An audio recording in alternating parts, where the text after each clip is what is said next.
This is The Baseline, discussing the hot button topics of the NBA. Welcome, everybody. You're tuned to The Baseline. Callie Warrenshaw discussing the hot button topics of the NBA. A little chilly up here, but that does not mean that is plenty hot when we talking NBA action, the NBA culture. Essentially, the NBA, Shaw, is the gift that keeps on giving, whether it's on the court, off the court, in the camera, off the camera. I mean, there is so much going on. You know what I'm saying? Obviously, Saint Nick has got his eyes on the game a little bit, and he's sprinkling a lot of joy and chaos. He's like, yeah. I want you all to really appreciate what I go through around this time of the year. So let me do this to what you guys typically like to follow and, you know what I'm saying, and talk and conversate about. Let me give you a little bit of that Christmas magic, so to speak. And it's not even, we're not even talking about the Christmas Day games, which I'm sure we're going to preview that when we do our next episode, right? So. Nah, man. Well, the weather being a little brisk is appropriate, but again, the NBA action staying hot is also appropriate as NBA Cup stuff is here. That's in the balmy city of Las Vegas, on a regular basis. And I just love the fact that the game continues to give us content upon content upon content for us to keep our show running, at an optimal level that we even can be nominated for some awards. Let's don't want to talk about it too soon, but the baseline is just super exciting. I said nominated for. Talk about which award. You see, you were the child, right?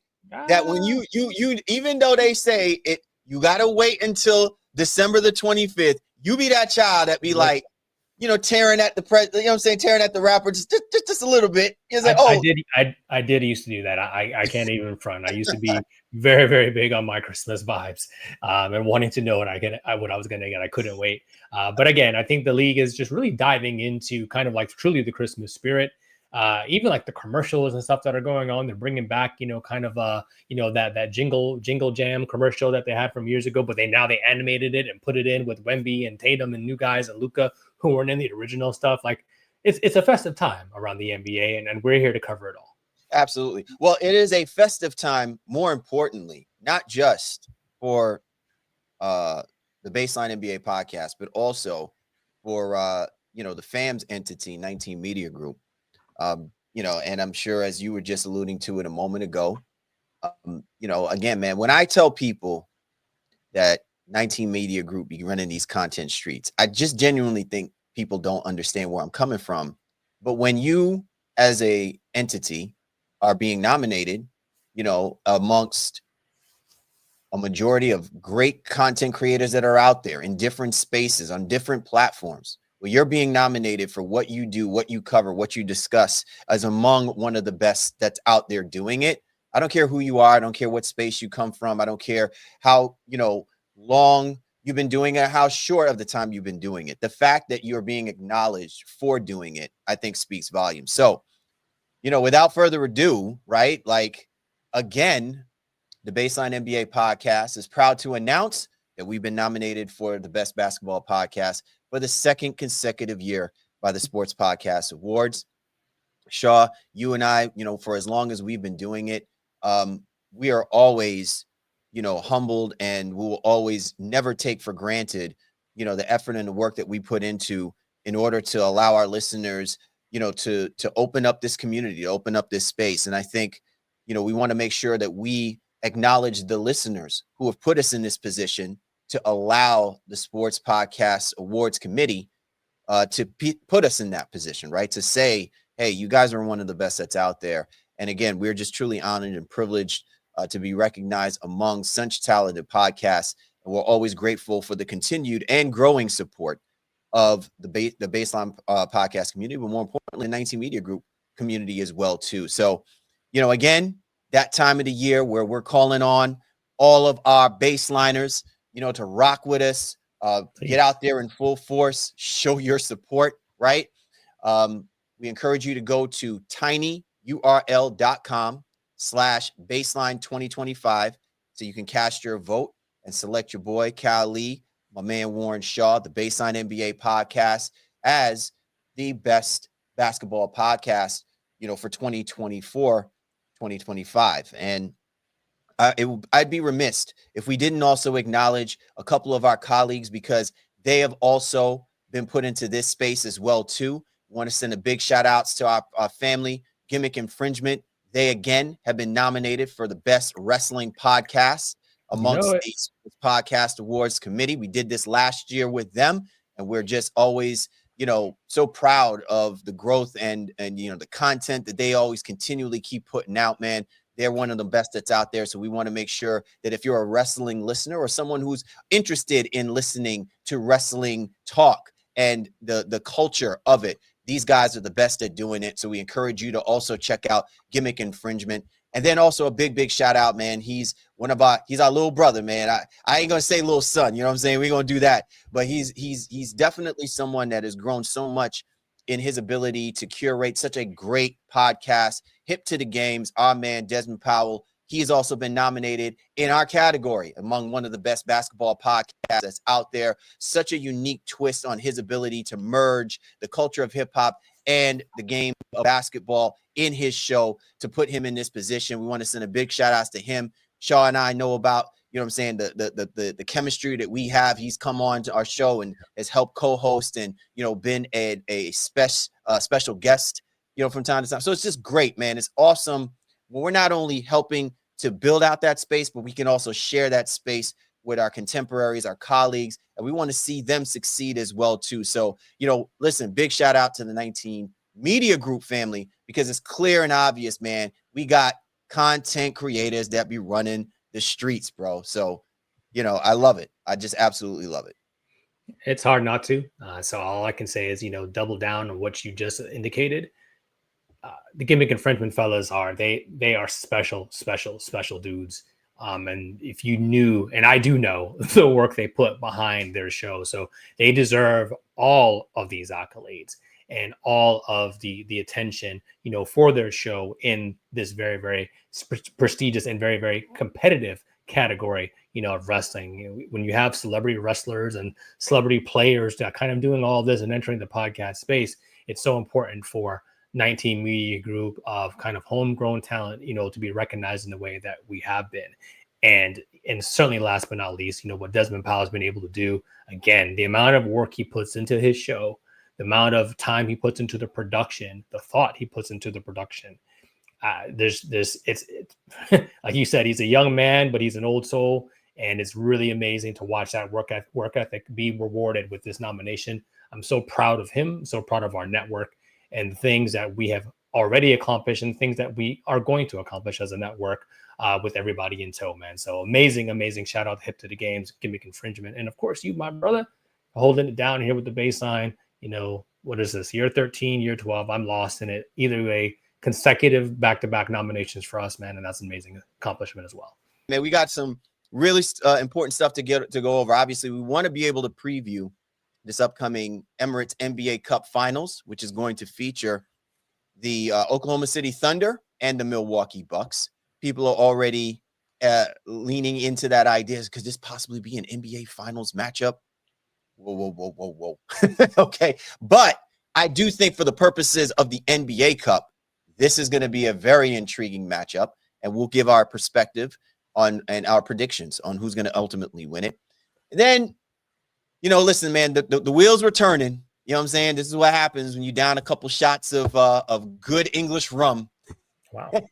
in the process of being in the spirit, and your spirit just takes you to these different places, right? Like, so much is going on now that trade season has opened up in the NBA, right? And there's already been a couple of moves that have taken place. So we'll discuss the move of Thomas Bryant being going over to the Indiana Pacers, and we'll also talk about, I don't want to say it's like a blockbuster trade, but it's a significant trade where Dennis Schröder is going to the Golden State Warriors for DeAnthony Melton and some exchange of picks. But there's an interesting concept that I wanted to throw out there. It's been in different spaces. So shout outs, and I don't want to, be biting off of people, but I do think that it's interesting that, we don't do this enough probably for basketball, but we're going to do a little cuddle, marry, trash. it's an interesting concept. We'll explain to you when we get to that point, but that means you got to hang on with us. Let us get through our thing, pay some bills. But obviously, this is the kind of episode that I think you should be listening from the beginning to the end. Isn't it not, Shaw? Always consume all the minutes of the Baseline NBA podcast. Absolutely. So, as always, be sure to get my man Shaw, Shaw Sports NBA. Get at me at Game Face Leader. Show's Twitter handle, NBA Baseline. Available on all major platforms. You know where to find us. Go to www.thebaselinenba.com in order to check out not just this episode, but all of our episodes that we have in the archives. And then if you see us on YouTube TV and you see the blue and white logo, you know that we rocks with the 19 Media Group family. 19 Media Group, be running these content streets. So be sure to go to www.19mediagroup.com to not only check us, but the family of great content creators that we have as part of the network for your listening pleasure. Whatever you want to listen to, I can guarantee you 19 Media Group has got something for your listening pleasure. So be sure to check out the family. All right, Shaw, let's get right into it. Emirates NBA Cup Finals is now upon us. The finals is set. We're talking Oklahoma City Thunder versus the Milwaukee Bucks. Shaw, the first question that I want to ask you about this particular matchup is, who needs this cup more? Oklahoma City Thunder or the Milwaukee Bucks? And I know that we had talked about this a little bit when we did our previews of the semis. I'm sorry, the quarters. But maybe some of that has changed now when we've seen how these two guys have played in the knockout, how these two teams have played in the knockout rounds, right? And have put themselves in this position to be in the finals. So I'm going to re-ask this question now with enough information to determine that they are the finalists. Who needs this more? My original answer was OKC going into the semis, if you recall. Shout out, I will say I've been perfect in my predictions, and I did predict OKC would beat Milwaukee in the NBA Cup Finals. I'm sorry, Shaw. I can't reach far enough to dust. You know what I'm saying? Just saying. That off the shoulder. People You want to shoulder in a little bit. Give me that sometimes, little but we know ball, right? We know ball, and I think again some of their narratives, while Houston a little messy, but they're here. I mean, they got here, and then obviously got beat by OKC as we head to the Cup final. I think again, I'm still going to stay with OKC, but there's something permeating in Milwaukee. I know Giannis wants to win this joint. He wants to be, the Cup MVP and all of that. And I think in some semblance of kind of weird validation for where the Bucks are, and especially where they've come already from this season, Dame and Giannis winning it with Doc at the helm, with kind of like their new cadence, with Middleton as more of a 6-man type of thing, Adrian Green coming in as a this mercenary 3-point shooter, and they just kind of found a rhythm to what they're doing. This Bucks team can really use this as a way to say, hi, we can win something at elevated stages that can propel them to be the contender that a lot of us thought they were going to be going into this season, that they didn't start off with. So I think they've rounded into form, and I think most people's money would probably still say Milwaukee because Dame and Giannis haven't done it together. I'm still going to say OKC from the aspect of, as a young team that is hanging their principles on defense, but behind a true MVP candidate in SGA, and they haven't even gotten to the conference finals or anything like that as yet too. Them winning something means a little bit more for me, just a smidge more than it does for Milwaukee, but both narratives are different, but they both have viability if you're asking me. Yeah, so I'm going to keep it as simple as I possibly can. I really do think that the Milwaukee Bucks need to win this, to your point. But I think the reason why they need to win this, Shaw, is not for a lot of the reasons that you mentioned, albeit they are very valid reasons. I just simply think, and I go back to this about Giannis. I said that if we want to buy into the idea that the Milwaukee Bucks really do want to get to the NBA championship, they really want to give people a reason to fear not wanting to play the Milwaukee Bucks, we need the Giannis Antetokounmpo that was not 2019 win the chip. I'm talking everything that led up to that 2019.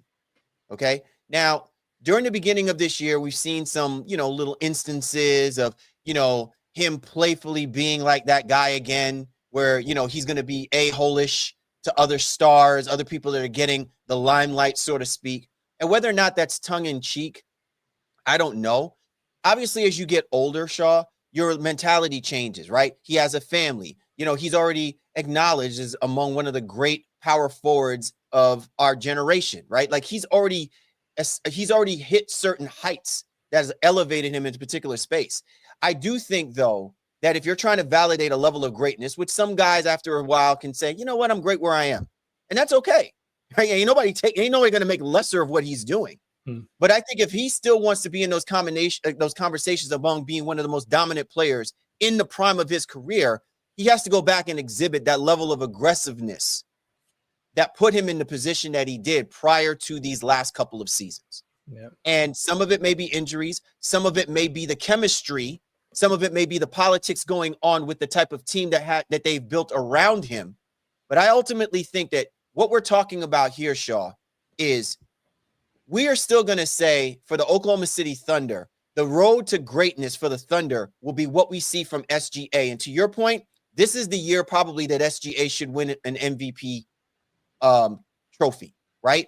Because of just the efficiency and the lethality that he goes out there and execute. He is cerebral. He is like the quiet assassin. When Jokic goes and dominates numbers, it resonates because everyone's like, oh my God. But with SGA, you look at these numbers, you're like, holy crap, I didn't realize he did all of this. I didn't know his across the board, everything he's doing literally are the kind of things that we said 4 years ago when Westbrook was doing it. We were shouting from the rooftop that he should be the MVP, right? But SGA is literally kind of doing the same thing. Oh, and by the way, his team is eating and thriving as well, too, because they are literally a top 5 team, both offensively and defensively, right? So I come within knowing this is what you're going to get with the OKC because this is what they are now. Like they have ascended without even needing to win the cup, that they legitimately are going to be that team.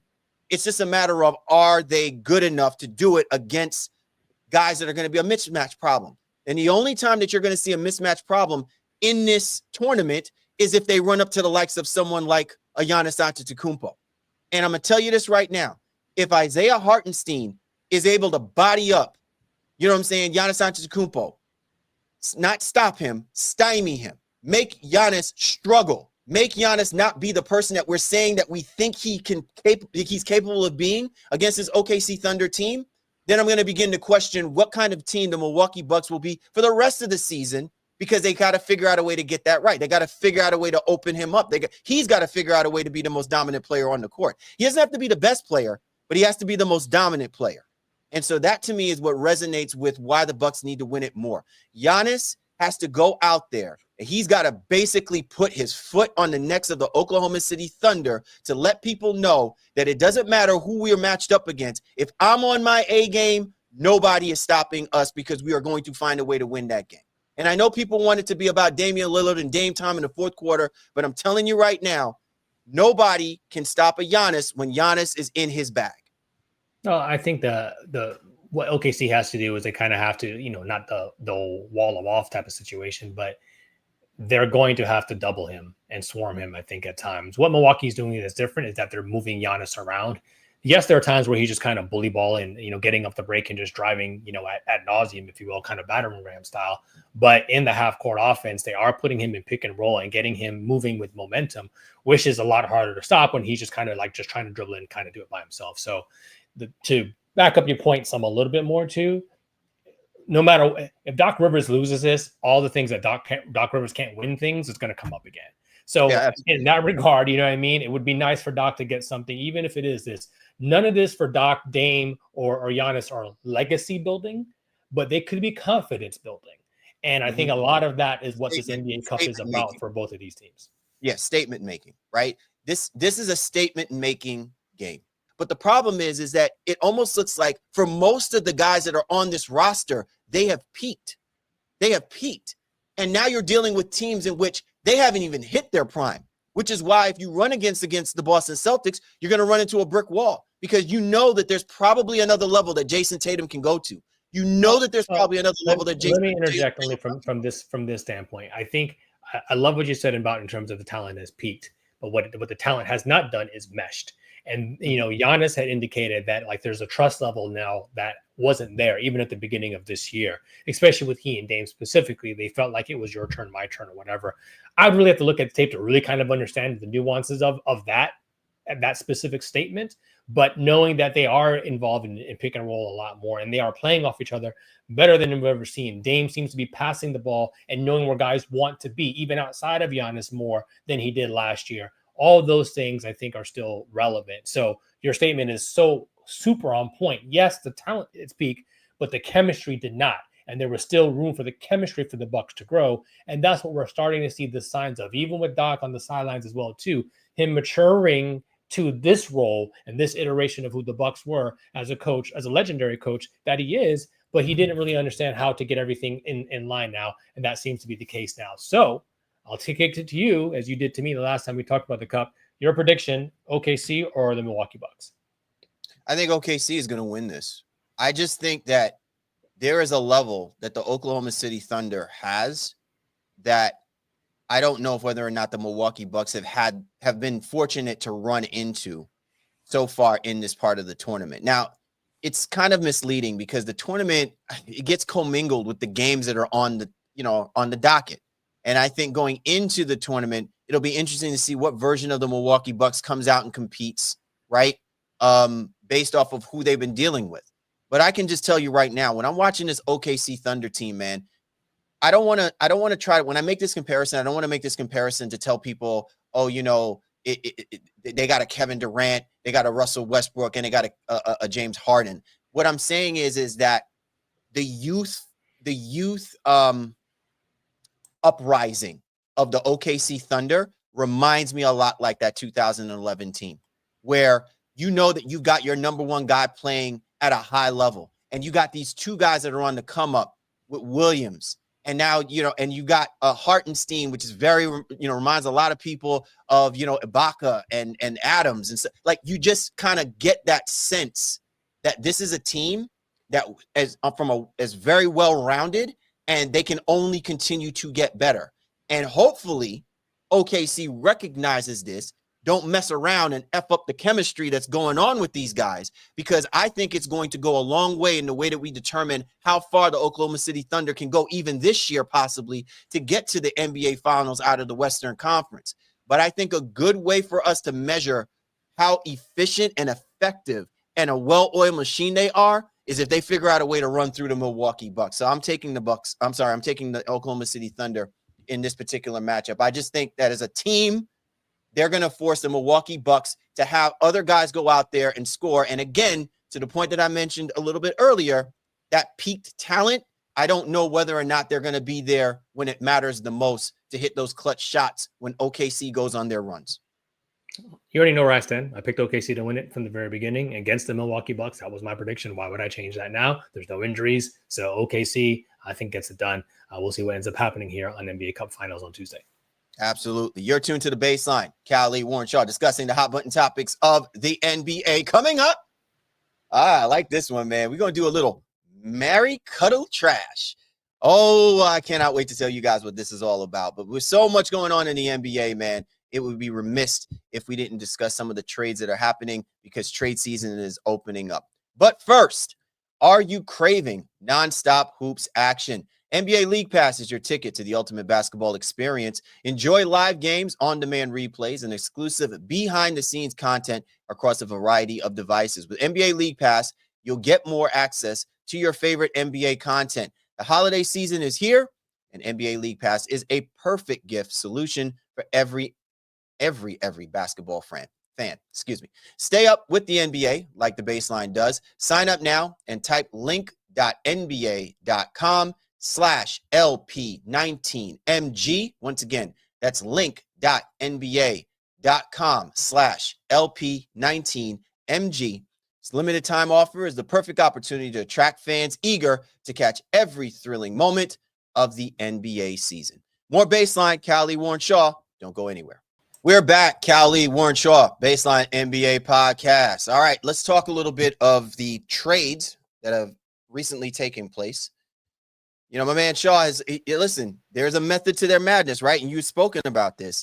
You just don't open up this kind of timeline, this deadline, and not think that an executive or executives are going to be kicking the tires around trying to get something done well before the actual NBA trade deadline is up, which doesn't happen until when? Like February, right? End of February, literally. So, we're in this situation, we're in this space, Shaw, where we should keep our eyes open for certain teams that are going to be making some key moves.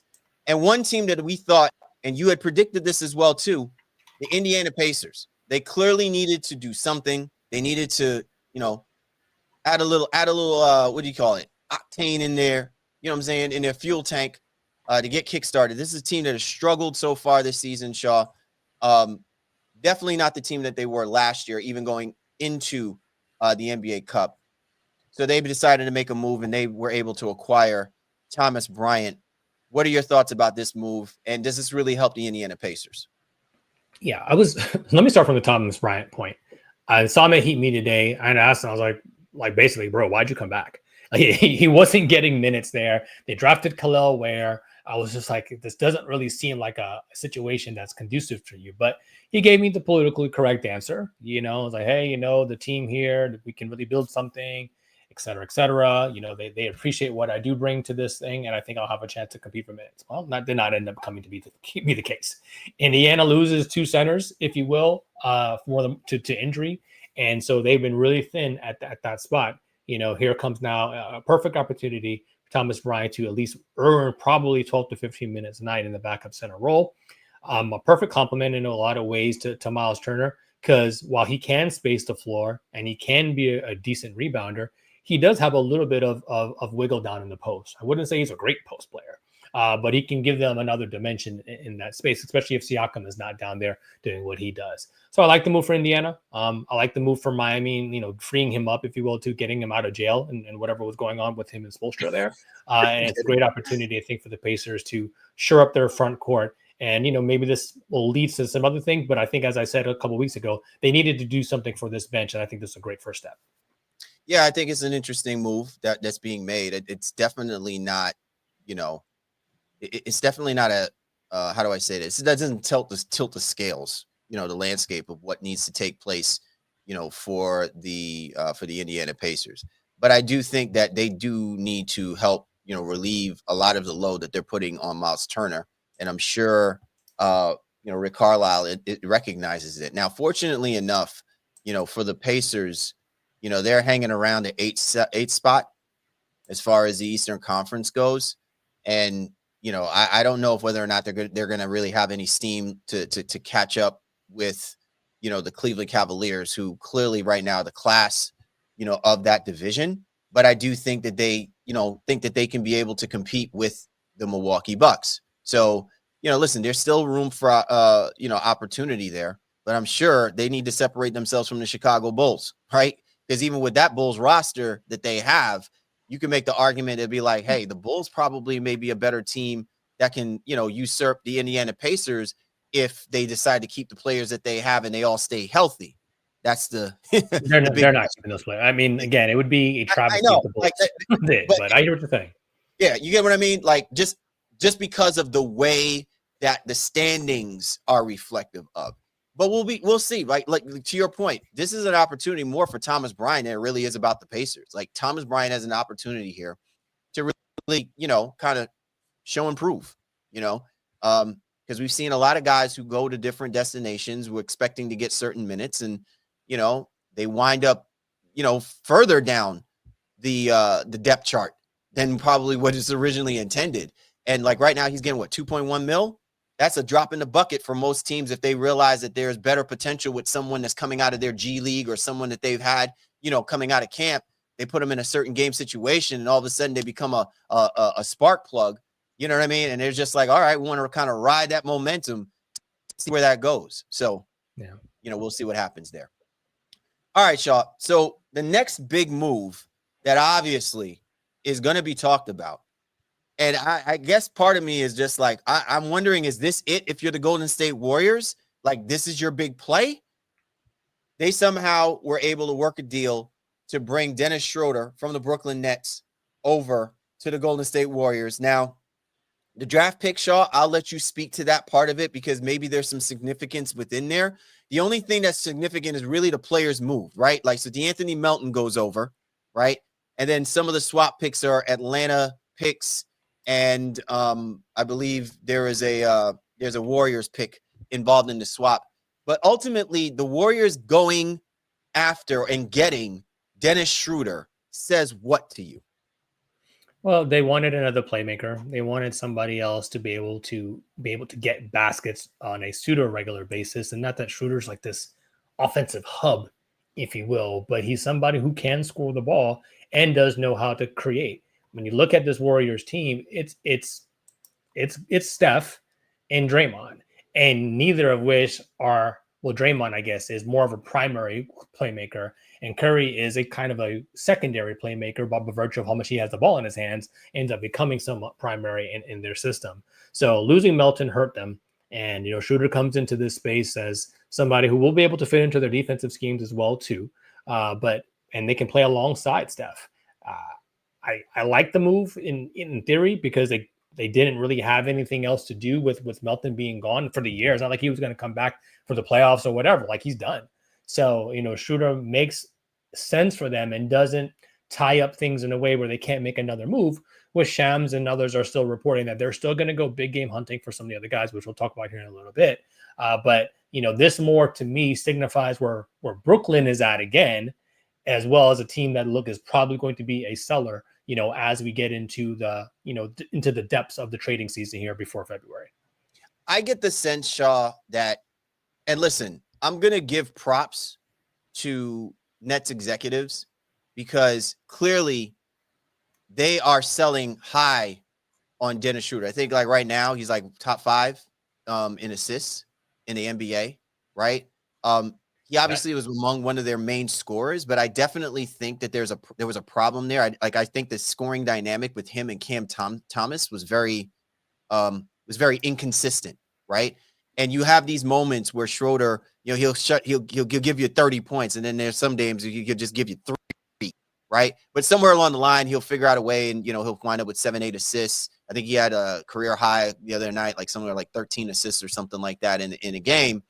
So to your point, I think if you're the Golden State Warriors, that's great. I think, though, the winner of this is the Brooklyn Nets, because you can continue to have a guy like Dennis Schroeder on your roster. However, if you are more enamored with some of the younger talent and really trying to open up opportunities for them to get better shots, for them to really go through the growing pains of learning how to win or whatever the case may be, how long do you keep a guy like Dennis Schroeder, who's not necessarily making them significantly better, obviously making them competitive, not making them significantly better, and you got other guys on the roster where you can kind of delegate those minutes to and figure out a way to get the chemistry going with them. So I'm sure that in and of itself probably helped Jordi Fernandez, because you can see him struggling with the consistencies of what combinations do I put on the floor that's going to maximize what I'm getting from the guys that I know are going to probably be here after the season goes. So if you're the Brooklyn Nets, I think you win where you are able to move Schroeder on a high value rather than you catch Schroeder when he's on a downward trend. Again, he becomes off the grid with his ability to consistently score, consistently distribute the basketball, and the chemistry isn't there. And then, you're basically going to get lowballed because some team is just willing to take him, but they're not willing to take him to utilize him in the way that they really want to, just because it's more salary cap than it is about what he could actually bring to the table. Yeah, a smart move for Golden State in the short term. They have been sliding as of late, so they recognize, hey, despite all this, depth that they've had, and no one's playing over 30 minutes a night or whatever the case to be, like, that it was. I originally thought that they made this move because I think that they wanted to be a pain in the ass to the Los Angeles Lakers. I just think that they have games on the slate and they're just like, here, we want to give you, let us give you back your former player that you dissed. Here, go ahead, create havoc for them. I mean, I know Schroeder, I wouldn't say he was on the short list, but he might have been on the list. But I mean, there's a million players that are on the Lakers list, and that's topic for another conversation. So either way, Golden State makes a move to kind of, that they hope will stymie the bleeding as they continue to big game hunt, which I think leads us into some of the conversation that we should be having next in our new segment. Absolutely, man. So here we go. We're going to do a little Marry, Cuddle, Trash. Okay. So here's how it works. The idea here is the concept for how we look at a specific player or maybe a scenario. Is it something that we really want to embrace? Do we want to marry that? Are we partnered with that? We're at the hip with this. All right. Is it something where, all right, maybe we're not at the hip with it. I can get with it. You know what I'm saying? I can cuddle it. You know what I'm saying? Put my arms around it a little bit. You know what I mean? Take a nice little stroll, but I can't commit. Right. And then if it's just flat out, yo, just this ain't gonna work.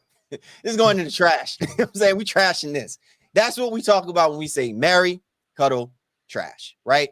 So, Shaw, I found it interesting that the rumors about Jimmy Butler being bantered about in trade talks and heavy because of the fact that the reports are open that the Miami Heat are willing to listen to offers of Jimmy Butler, going to another team. To me, it's not that I'm totally surprised by it. I think we knew at a particular point it was going to get there. We thought maybe this is something that will probably happen at the end of the season, because if it wasn't something that the Miami Heat weren't going to facilitate before the season started, you know what I'm saying? It's just not like them to allow this to kind of be the conversation of the Heat culture, right? They ain't about that. You know what I mean? And especially if it's like a disgruntled player. They nip that nonsense in the bud. Like, you will not hear about it until the season ends, and then all of a sudden crap starts surfacing, and then you begin to realize that it was far more sorted than you even gave it any credit for. But the idea that the Heat are willing to listen to offers about Jimmy Butler on the block, I find it to be a very interesting scenario, and I'm curious on which teams, right, that you believe Jimmy Butler should be destined to go to. Which one would you marry? Which one would you cuddle? And if it's speculated that you're going to that team, then you're like, nah, which one would you trash? So what are my options? All right. So Golden State Warriors. Okay. Okay. So you want to, all right, let's start there. Yeah. So, yeah. So the Warriors. I'm going to marry it. This is an idea I can get behind for a lot of reasons, and allow me to go left and come right back. I know we're kind of like we're running behind time in our show, so I want to be succinct. Miami's in a situation with Jimmy, I think, as you were, indicating, where they don't want to be married to him for the long term. He has a player option next year at $52 million. It's a player option. He opts in, then all the cards are on his deck. Like, he can do whatever he wants to do. He could choose to resign, or we can leave and walk a free agency. Miami gets nothing. So the Heat are like, well, let's try to do something maybe a year early, because then now that player option becomes some other team's problem. And then they ultimately try to resign him, or whatever the case may be. So they no longer seem to want to be in the Jimmy Butler business, at least from what we're hearing. His agent saying not that, but whatever the case may be. But with the Golden State thing, it makes a lot of sense. Everybody in Golden State is, let's say, experienced and a little bit older. Jimmy fits into that space in terms of like, hey, we want to win, and we want to win right effing now. I think, you can attract Miami with, it's going to have to take the Kumingas of the world, maybe Podziemski's or whatever the case may be, the machinations, Wiggins, even to make the money work. But the idea of Golden State getting Jimmy Butler, I can absolutely marry it, because it does make sense from a winning standpoint, a clear number 2 standpoint, and a timeline standpoint for where all those players would be in their proverbial careers. All right. So you're marrying the Golden State Warriors. Yes. All right. That leaves us with cuddle and trash. So here is my other 2 teams that I'm throwing out there for you. The Houston Rockets. Okay. Houston Rockets and the Los Angeles Lakers. Well, I'll trash the Lakers, because that's not even something that I think can happen. They weren't on his list either. I think Phoenix was on his list, and I would trash that as well too, because the machinations of Beal giving up his no trade clause to go is the only way that could do fiscally work. So that leaves me with the only option. It's at least cuddle the option to Houston. Now, if you believe what their general manager came out and says, like, hey, they want to play this through with their young guys, and see what it is. But I don't know. The luster is starting to wear off Jalen Green for me. And he's somebody who I've actively wanted to like. And the internet, if you will. And the social media lights are like, oh no, the hipsters, as some say, are saying, no, he's not a good basketball player. Like there just seems to be like, oh, you just got to watch. He's a highlight guy. He's not really a winning player. And I'm like, I've been trying to debunk that.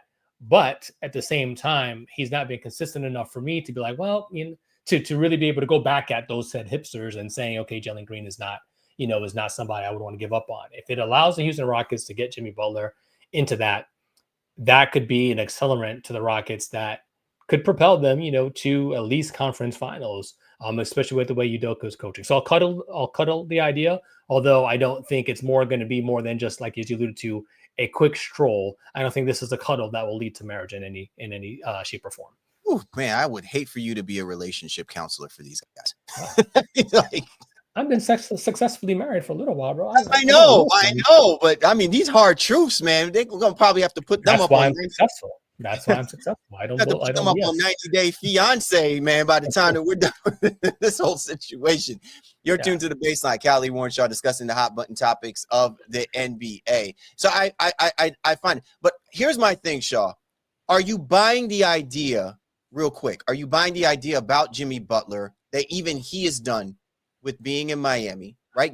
Listen, the successful campaign, not nearly as successful as I think they would have hoped for, but are you buying the idea that even Jimmy Butler says, hey, my time is up here? Yeah, I am. I think enough smoke for fire for me. All of Pat Riley's comments, again, going to media day, him showing up really late and whatever he had personally going on and what doesn't seem to be ultimately tapped in. He's still gone some of his, I think it was Josh Hart. I keep utilizing this because I think it was amazing. He's side quested more than a handful of times already this season with various injuries and so forth and so forth. Now we have the machinations of colors of hair, and do the colors of hair represent the teams that he's interested in? Like there's just so much to it right now. And I think it would just be best. Miami is good and always dangerous, but I think they can be reasonably good and reasonably dangerous with or without Jimmy Butler. And I think that's really a testament to the overall culture, but more importantly to what Eric Spoelstra has built there and their ability to coach up talent on a regular basis. God, isn't it amazing how a year removed, we were wondering about what was going on with Tyler Hero, and literally Tyler Hero is their most explosive offensive player. And that mofo is the last man standing after all is said and done. Right. It's a remarkable redemption arc. I will say that. I think it's a great point. Absolutely. All right, Shaw, let's do one more Marry Cuddle trash. So there has been much said about LeBron James possibly leaving the Los Angeles Lakers, right? LeBron James certainly won't admit to that. But now that we have kind of rubbed the shine off of the whole, father-son thing, LA, you know what I'm saying? The PR, I don't want to use the word PR stunt, but let's just say the PR emasculation, so to speak. Of course. He said Rob Pelinka got emasculated. That's a lot worse than a PR. Maybe but just basically just opening it up, right? Like he's like, we're willing to do this, right? Because we don't know whether or not this is going to be a successful Lakers campaign, and listen, all things considered for JJ Redick, he's really done a pretty decent job given what he's had to work with, right? And to be able to work through the struggles LeBron James is at it, it kind of concerned me. But maybe to your point, Shaw, we're talking about how Father Time in some respects is kind of caught up with what we may think is going to kind of do in the Los Angeles Lakers as they continue to struggle at this moment in time. Now, as they sit, right, the Lakers are, they're a 10th team, but there's really only 2 games separating between them and the 4, right? And I think that's not gonna change much. But are you open to the idea about LeBron James possibly leaving to the Lakers? And if so, I will then present 3 teams to you for you to tell me whether you marry, cuddle, or trash the idea. All right. So first, I'm not open to it. I think there's too much because of the Bronny factor. And as you see your term, emasculated the Lakers into drafting his son.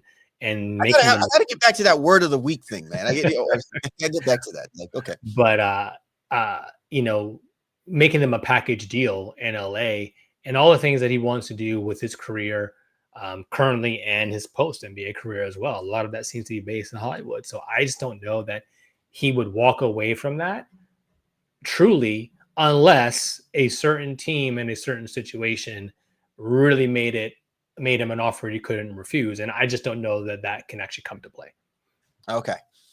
All right. So since you put it in that particular regard, it's almost like you put a prenup on this particular segment. So I don't even know whether it's, but I'm going to throw these teams out here, Shaw, because I actually want to see the expression on your face to think that if there were to ever happen, we'd go ahead and do it. All right.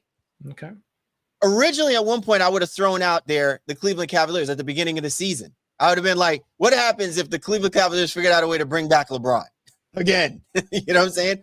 But I just think with the way Evan Mobley's playing, nah, you're good. All right. So forget them. Sure. All right. Let me throw out this team for you. What do you think about the I'm sorry, let me give you all three teams. The Memphis Grizzlies, the Atlanta Hawks, Minnesota Timberwolves. Where are these teams coming from? I'm just saying. They're coming from a place of listen, I don't see. I would have thought maybe say the Sacramento Kings, but I don't see that ever happen. That's not going to happen. No, and it's definitely not going to happen with the Phoenix Suns. All right, that's just not going to happen. I mean, I don't know. It's disingenuous to leave out the team that he's wanted to flirt with, if nothing else. If he's you know, I mean, if he's looking on his dating apps of NBA teams, you know, that shiny team, and I do say that, Golden State Warriors, is that what you're talking about? You know, pun intended. I did that intentionally because remember, you are the relationship savant, right? You know, so you know, when he's in his dating app of NBA teams, he looks over there and he sees Draymond and Steph, and you know, they had a nice time. They went on a friends vacation, you know, over to Paris. They won a gold medal together. Was it the banana boat? No, they're past that. He's matured now. You know what I mean? They're on yachts now. You know what I mean? They're not on banana boats anymore. So you know, this is a grown man style. They were plantaining. Yeah. So that's a team. He just like, you know, he looks over to the left, sees the Lakers, looks over to the right, sees Steph over there with his boy Draymond, and is like, man, that would be interesting. But there are so many hurdles. When he looks at probably the prenup that he has in place with the Lakers, you know, the stuff that he even has in place with his family, it's just like cheaper to keep her. So I think the Warriors are the team he would definitely cuddle or even marry, but I just don't think there's a way to get there. No, you can't back out now. You're like definitely cuddle nothing. He's trying to marry that. Well, yes. You know what? We'll stand on it. Yeah. But on logic, Shaw, on logic. Because like, look right now, the Memphis Grizzlies are the second best team, right? And only by a couple of games. Right. But listen, to your point, you're seeing that the resurgence and up there. Why would it be a far-fetched idea for a 1-year rental if the intent is to try to win a chip, that he can't make something work playing out there in Memphis? Excuse me. Have you met LeBron James? Have you? No, I've not had the pleasure. I've not had the. This is one of the most calculated players and brilliant players of our generation, not only on the court, but when it comes to storytelling, narratives, and the whole nine. He has no interest in being in a Minnesota, a Memphis, or whatever other team that's not LA or potentially Golden State. The story of, you know, when it was Cleveland, great, you know, did it from a hometown, so forth and so forth. I don't think he'd ever even go back there, to be honest with you. He's so focused on the next stages of his career. He has nothing really left to prove on the basketball court. But if he did, it has to be in a situation that is the most appealing to him. And right now, that is only going to be the Lakers or the Golden State Warriors. No other team, no matter how attractive they are, no matter what they can even offer the Lakers, is going to make something work. Otherwise, because he has enough power, he wields enough NBA power, enough player empowerment power, in essence, to make anybody's team organization absolutely miserable. So nobody is signing up for that, understanding like, hey, we don't have any semblance of control of how this guy will be. Yes, he elevates us, but we can't make it even work. And I believe he does have a no trade clause. So, you know, I think that's what was negotiated into his last deal. So he and Beal. So, like, he's not going anywhere he doesn't want to go. I'm just saying you might be able to, you know, you may be able to move the needle a little bit if you sell him on some job barbecue. Not not in the least bit. All right. So which team should I eliminate? Right? If you're already set on marrying the Golden State Warriors and we still have to cuddle trash, who are you eliminating of the three that I had mentioned? You gave me Memphis, Minnesota, and who? Atlanta. There's no chance. There's no chance in Minnesota or Atlanta. Like I can't even. Like you can't force me into that. That is both trash. Jump off? Not even a jump off. No, you can't even jump off on the two. That is both trash. Maybe younger LeBron. Hotlanta, Magic City, all of that stuff. But again, he's a grown man now. He's got the kids. He can't be out there, getting caught like Lou Williams, in the strip club with lemon pepper wings. Like that can't be LeBron's life. So. Of that, I will oblige you and cuddle the Memphis Grizzlies, but again, not a realistic situation. Not a realistic situation. All right. Well, this was fun. I definitely would love for us to be able to do this more, right? Like just taking, especially as we get closer to the trade deadline, and especially when we start talking about potential teams, like contenders and pretenders. I would love for us to be able to kind of implement this a little bit and kind of be like, who is it that we riding with as we start getting closer towards the season and everything like that? Because I just find it kind of interesting with the way that the teams have built currently. We'd be remiss if not saying they're going to need a little bit more, or, like in this particular instance, when we talk about the Philadelphia 76 point, which I'm sure we will, because they're constantly in the headlines, they got pieces that may be in play. Right? Possibly. So if that's the case, should they become sellers? And who would, what I'm saying, as far as teams go, you marry cuddle trash with that. So I just find it to be a nice little interesting take on the way that we're looking at how teams, can involve themselves in what I'm saying? Maybe we should also have a cop blocking edition of the oh, wow. which teams are trying to upset the wow. At the altar, Shaw, ruin it at the altar. So, and on that fine note, I think that this has been a Baseline NBA podcast production. Yes. We'll see you next week. Yikes! Yikes! Hey, listen, man, great episode. And again, before before we do our contemporaries, our brothers, Gimmick Infringement and Hip to the Games. Again, for being nominated among the best podcasts for their respective categories. And to our listeners, once again, this is the second year consecutively that we've been nominated by the Sportscast Awards. And we just want to make sure that we give recognition and want to say thank you to our listeners. It's not possible without you. But more importantly, we want you guys to go out there and vote. Obviously, we would love for you guys to go out and vote for us. So again, we encourage you to go to tinyurl.com/baseline2025 in order to cast your vote. Vote for the Baseline Boys among the best basketball podcasts out there. Voting is open and it is live. I think, Shaw, there is not a limit to the voting, right? So you can go in here. You can vote once in each category. In each category. Okay. All right. I wasn't trying to, cheat the system or nothing like that. You know what I'm saying? I don't want to have the government coming after us. But tell a friend to tell a friend, right? That's the best way to go about doing it. Tell peoples. You know what I'm saying? Pass the word around.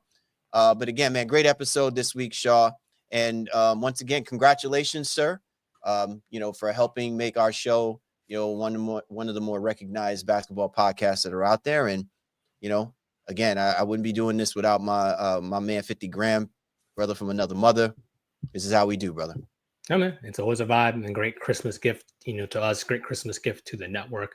Shout out Mo, as well to Malik Johnson, co-owner of the 19 Media Group Network, really helping get those nominations in line, with the Sports Podcast Award company. And we are being, blessed as a result of it too. So we'll see how things go. Christmas is on the horizon. Lots of NBA content. We'll see if our predictions for NBA Cup is also correct.